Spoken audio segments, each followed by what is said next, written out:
Good evening, my name is Ashish Jaiswal और आज का जो टॉपिक है वो है कॉन्स्टिट्यूशन। कॉन्स्टिट्यूशन पढ़ने से पहले या कॉन्स्टिट्यूशन की बातें करने से पहले कुछ बहुत ही जरूरी पॉइंट्स पे मैं बात करने वाला हूं। वो जरूरी पॉइंट्स ये हैं कि अभी मैंने एक व्हाट्सएप पे स्टेटस कुछ देख रहा था, तो उसमें मैंने एक चीज देखी, बहुत ही नॉर्मल है। आज की डेट में जो है हम लोग नंबर्स की दौड़ में भाग रहे हैं और नंबर्स की दौड़ में भागते हुए हम केवल उन्हीं लोगों को देख पाते हैं जिनके मार्क्स अच्छे आए हैं और उस वक्त हम उन्हें एप्रिसिएट करते हैं। अच्छी बात है, आपने अच्छा किया है, लेकिन उनके पीछे वो लोग कहां हैं? सपोज करिए कि ये क्लास है, इस क्लास में मान के चलिए कि 200 बच्चे बैठे हैं। उस 200 में से जो 5 टॉपर्स निकल के आए, हमने उन्हें बहुत ही अप्रिशिएट किया, उनकी बहुत ही तारीफ की। उन्होंने कहा हम डॉक्टर्स बनेंगे, किसी ने कहा इंजीनियर्स बनेंगे, कोई कहता है आईएएस बनेंगे। Of course you can be, लेकिन जो 195 स्टूडेंट्स थे उनकी बात किसने की? उन पे कभी गौर किया गया कि वो कहां पे हैं? और मुझे जो समझ में आ रहा है या हमने जो भी चीजें देखी हैं या कई सारी चीजें देख रहे हैं, इन 5 का तो पता नहीं, लेकिन इन 195 पर भी या इन 195 को भी उतना ही एप्रिसिएट किया जाना चाहिए जितना इन 5 को किया गया है। लाइमलाइट में हम केवल उन्हीं को लेके आ रहे हैं जो 5 ने बहुत अच्छा कर दिया, बाकी की जिम्मेदारी कौन लेगा? कोई भी XYZ आज की डेट में आप कोचिंग्स देखते हैं, चाहे वो कंपटीशन की कोई भी कोचिंग हो, देश में जब भी 1000, 2000, 5000 किसी कोई भी वैकेंसी आती है, या हम कह सकते हैं जब भी अभी कुछ समय पहले यूपीएससी का रिजल्ट आया, उसमें भी कुछ चुनिंदा लोगों को जो सेलेक्ट हो गए उनको अप्रिशिएट किया जाना चाहिए। जिनका नहीं हुआ उनका क्या? कई बार जो संस्थान है वो ये कह देते हैं कि तैयारी करोगे तो कुछ ना कुछ तो बन जाओगे, लेकिन इस बात की कौन जिम्मेदारी लेगा कि वो क्या बनेंगे? अगर हम कॉन्स्टिट्यूशन पे आते हैं तो कॉन्स्टिट्यूशन क्या है? बीच बीच में आपको याद दिलाते रहे हम, इसलिए कि हमारा टॉपिक कुछ और है। हमने ये इसलिए आपसे कहा कि जब भी आप पढ़िए तो पढ़ते समय ये बिल्कुल भी मत सोचिए कि मार्क्स कितने आएंगे। मार्क्स जो है वो बाई प्रोडक्ट है। आप मेहनत भरपूर करनी है, अपने काम में भरपूर मेहनत करनी है, उसके बाद जो रिजल्ट आएगा वो बाद में देखेंगे। सो अभी जो हम पढ़ने वाले हैं वो Indian constitution, the Indian constitution के बारे में पढ़ने वाले हैं। सो अगर हम इंडियन कॉन्स्टिट्यूशन की बात करें तो जैसे जब आप स्कूल में होते हैं, सो क्या होता है जब आप स्कूल में होते हैं? जब आप स्कूल में होते हैं तो स्कूल के कुछ रूल्स एंड कुछ रेगुलेशंस होते हैं। स्कूल के रूल्स ये होते हैं कि आप ड्रेस में ही आएंगे, टाई लगी होनी चाहिए, बेल्ट लगे होने चाहिए, आपके शूज पॉलिश होने चाहिए, आपके कपड़े प्रेस होने चाहिए। इसके अलावा आई कार्ड होना चाहिए। क्लास में अगर आप हैं तो अगर बाहर जाना है कहीं परमिशन से जाएंगे, स्कूल टाइम पे आएंगे, अगर लेट में आ रहे हैं तो आपको एंट्री नहीं दी जाएगी। छोटी छोटी बहुत सारी चीजें हैं जो कि पार्ट ऑफ रूल्स हैं, नियम है, कानून है, ठीक है, लॉ है। सो स्कूल के अपने नियम और कानून और लॉ हैं। ऐसे ही ये सारी चीजें हैं क्यों? कि जो स्कूल की व्यवस्था है वो सही से रहे, क्योंकि अगर यही नहीं होगा कि उसमें कोई नियम कानून ही नहीं होगा तो हम कह सकते हैं बच्चे का मन होगा, जब मन होगा तब आएगा और उसके बाद चला जाएगा। टीचर का मन होगा तो पढ़ाएगा, मन होगा तो नहीं पढ़ाएगा। बच्चे का मन होगा पढ़ेगा, मन होगा नहीं पढ़ेगा। ऐसी बहुत सी चीजें हैं जो कि हम कह सकते हैं हमारी व्यवस्था को बनाती हैं, और वो सब सारी चीजें क्या हैं, वो नियम और कानून हैं। तो हम यहाँ पे जो है, जैसे किसी स्कूल की व्यवस्था के लिए नियम और कानून होते हैं, ऐसे ही हमारे देश को चलाने के लिए एक कॉन्स्टिट्यूशन की आवश्यकता होती है, और उसी कॉन्स्टिट्यूशन को हम क्या कहते हैं, संविधान। और उस संविधान में, वो संविधान है क्या, हम कह सकते हैं नियमों की एक किताब है, ठीक है, रूल्स और रेगुलेशंस की एक किताब है, कि अगर आप किसी की हत्या कर देते हैं तो आपको जेल जाना पड़ सकता है, या आपको फांसी भी हो सकती है, आपको उम्र कैद हो सकती है, आपको कुछ वर्षों की सजा हो सकती है, या हम कह सकते हैं आपको आजीवन कारावास हो सकता है। तो ये क्या है, कानून है। अगर हम एक सवाल आपसे कर रहे हैं कि what does the constitution need, so जब हम कहते हैं कि कॉन्स्टिट्यूशन की आवश्यकता क्यों होती है, तो इतना समझाने के बाद जो है आपको पता चल गया होगा कि कॉन्स्टिट्यूशन की आवश्यकता क्यों होती है। अब हम देखेंगे कि 1934 में, कब, 1934, याद रखिएगा, 1934 में जो है, जो इंडियन नेशनल कांग्रेस थी, कौन, the Indian national Congress, Indian national Congress ने एक डिमांड की कि एक कॉन्स्टिट्यूएंट असेंबली बनाई जाए, ठीक है, क्या बनाई जाए, कॉन्स्टिट्यूएंट असेंबली, क्या बनाई जाए, कॉन्स्टिट्यूएंट असेंबली। सो अब वो कॉन्स्टिट्यूएंट असेंबली क्यों बनाई जाए, वो कॉन्स्टिट्यूएंट असेंबली जो है वो संविधान को लिखेगी, संविधान को जांचेगी, परखेगी, कैसे संविधान बनेगा, कितने व्यक्ति होंगे उसमें, तो ये सारी चीजें उसमें आएंगी। कॉन्स्टिट्यूशन को बनने में जो है 2 साल 11 महीने 18 दिन लगे, ठीक है। सो 2 साल 11 महीने 18 दिन जो लगे, उसमें क्या था कि ये दिसंबर 1946 में जो है इसकी शुरुआत होती है, नवंबर 1949 में ये बनकर तैयार हो जाता है। तो याद रखिएगा, दिसंबर 1946 में इसकी शुरुआत होती है और नवंबर 1949 में ये बनके तैयार हो जाता है। Constituent assembly drafted the constitution for independent India.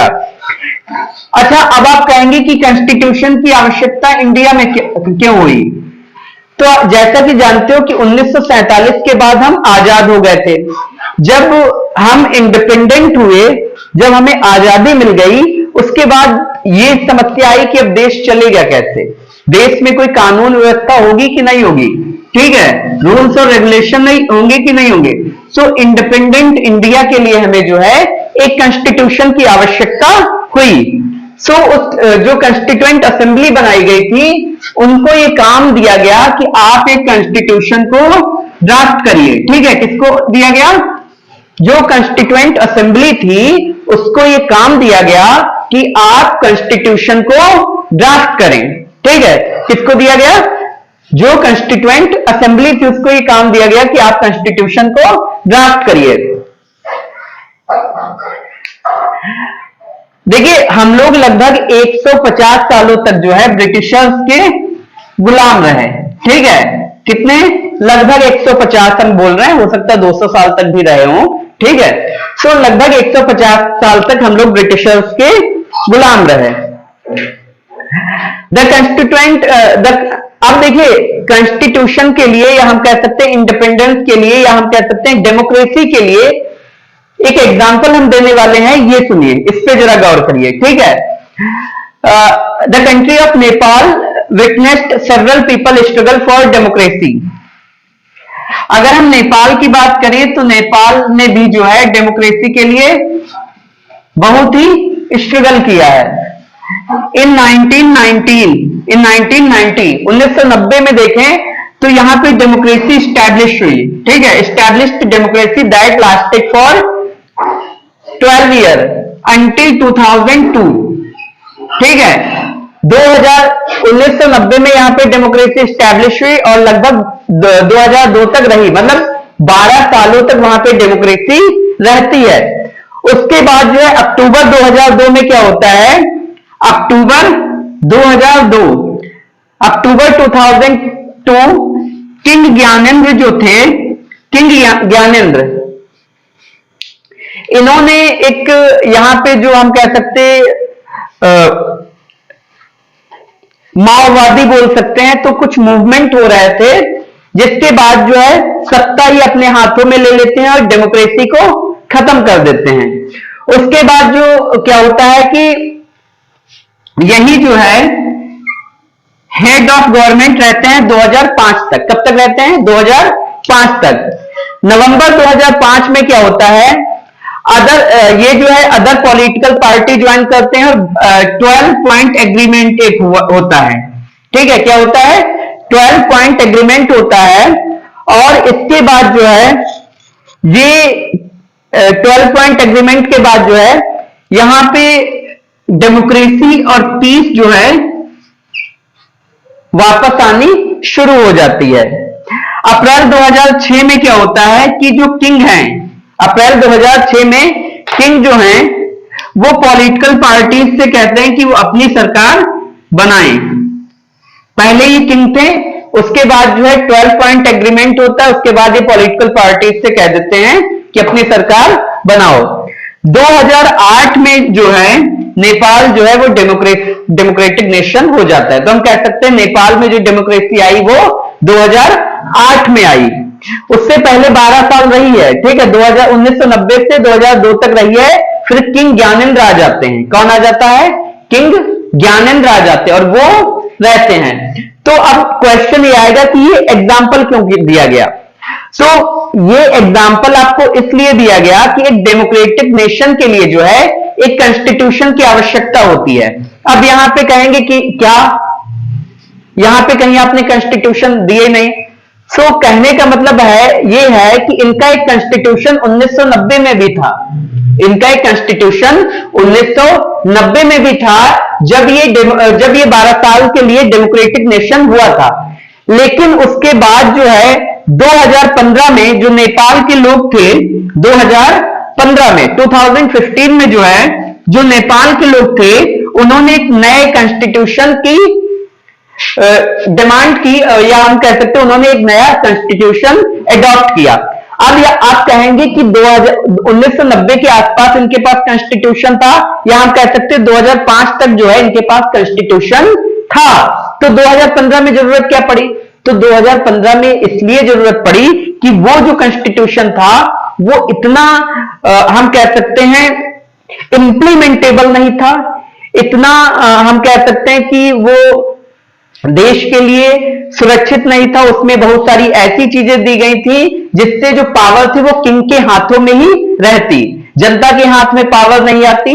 ठीक है, या हम कह सकते हैं कि जो बहुत से कानून थे उस 1990 के जो कॉन्स्टिट्यूशन था उसमें वो बहुत से ऐसे कानून थे जो कि हम कह सकते हैं एक डेमोक्रेटिक नेशन के लिए डेमोक्रेटिक नेशन के हिसाब से फिट नहीं थे। इसके बाद अगर हम देखें तो nature of the country system, देखिए कॉन्स्टिट्यूशन हमें क्या बताता है? कॉन्स्टिट्यूशन जो है एक देश का जो है पॉलिटिकल सिस्टम बताता है। Nature of the countries political system.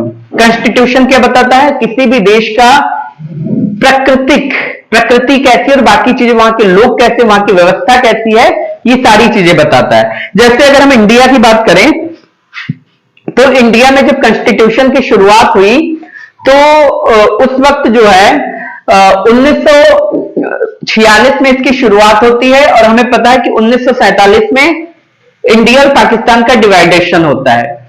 तो जब कॉन्स्टिट्यूशन की शुरुआत हुई और बीच में देश का डिवाइडेशन हो जाता है, इसके बाद समस्या ये आई, एक तो डिवाइडेशन हो रहा था, दूसरी चीज हमारे पास लैंग्वेजेस बहुत सारी थी।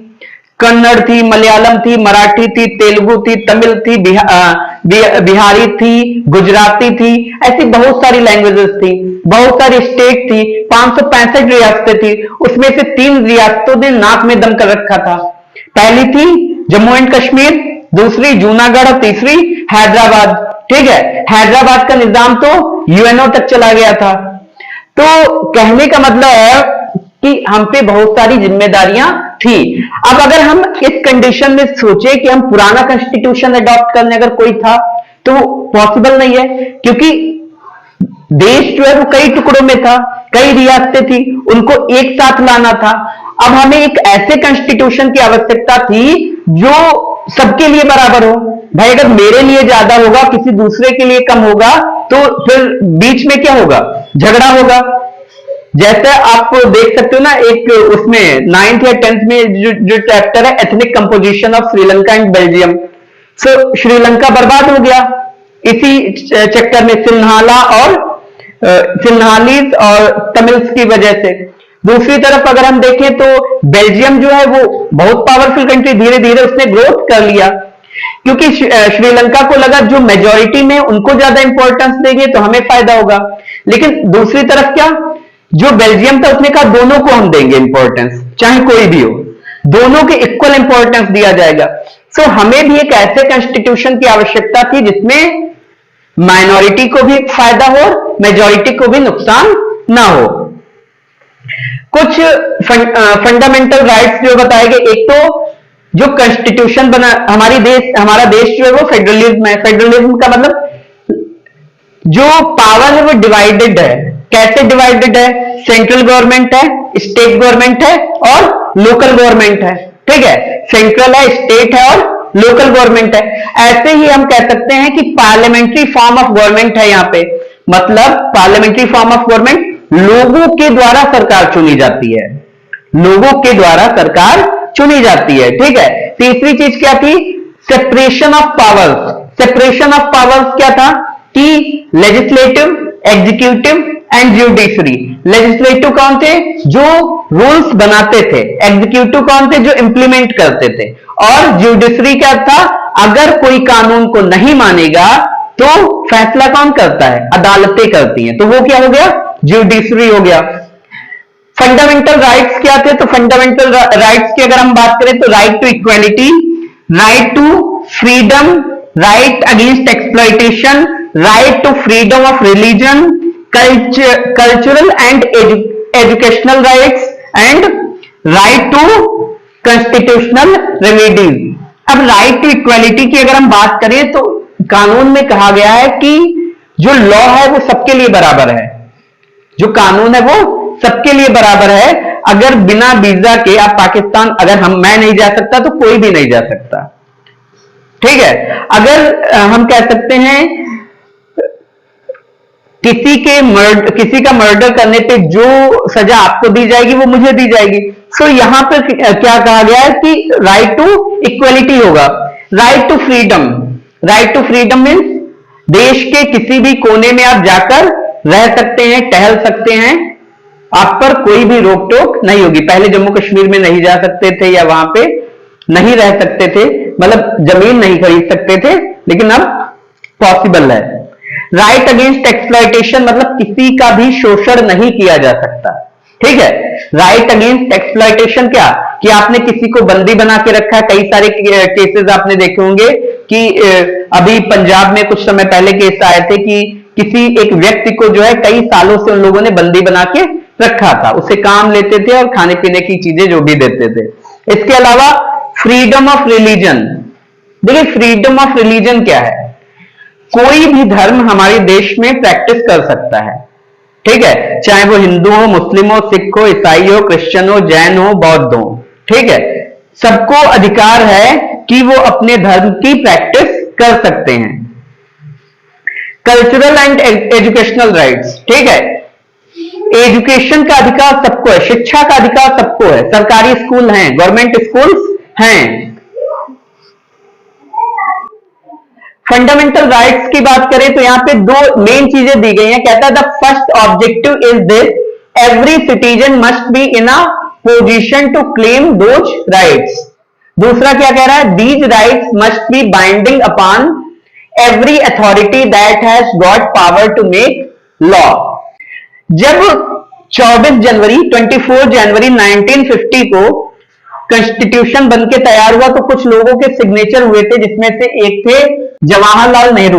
ठीक है, ये prime minister, doctor Rajendra Prasad president थे, श्री जयराम दास दौलत राम, ये minister of food and agriculture थे। इसके अलावा राजकुमारी अमृता कौर, ये जो है हेल्थ मिनिस्टर थी। और डॉक्टर मथाई जो थे ये फाइनेंस मिनिस्टर थे।